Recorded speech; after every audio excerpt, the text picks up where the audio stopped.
আপনি যদি নবীর সম্পর্কে যদি আপনার ধারণা না থাকে, সর্বপ্রথম কাল কিয়ামতের কবরের মধ্যে আল্লাহ তাআলা আপনাকে ফেরেশতারা এসে তিনটা প্রশ্ন করবে। কয়টা প্রশ্ন? তিনটা প্রশ্ন। মান রব্বুকা, তোমার রবকে, রব সম্পর্কে কি জানবে জিজ্ঞাসা করবে। ওমা দীনুকা, তোমার দিন কি ছিল। আর আল্লাহ রসুলকে বলবে না মান নবিয়ুকা, তোমার নবী কে ছিল, তা বলবে না। কবরের ভিতরে প্রশ্নটা আসবে, ভালো করে খেয়াল করে শোনেন। প্রশ্ন করছে মান রব্বুকা, তোমার রবকে, ওমা দীনুকা, এবং তোমার দিন কি।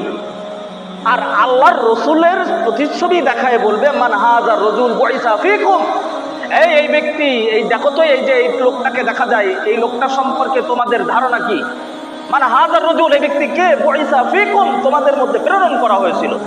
আরে যদি আমি আপনি নবীর সম্পর্কে কোনো পড়ালেখা না করি, নবীর সম্পর্কে যদি কোনো ধারণা না রাখি, নবীর অবয়ব সম্পর্কে যদি ধারণা না রাখি, নবী সম্পর্কে যদি আমার কাছে কোনো ইলম না থাকে, তখন কি বলবো?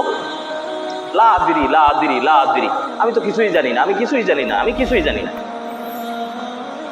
তো মরার পরে কবরের ভিতরে যেও আল্লাহর নবীকে দেখায় বলবে মান হাযা রাজুল, এই ব্যক্তি কে।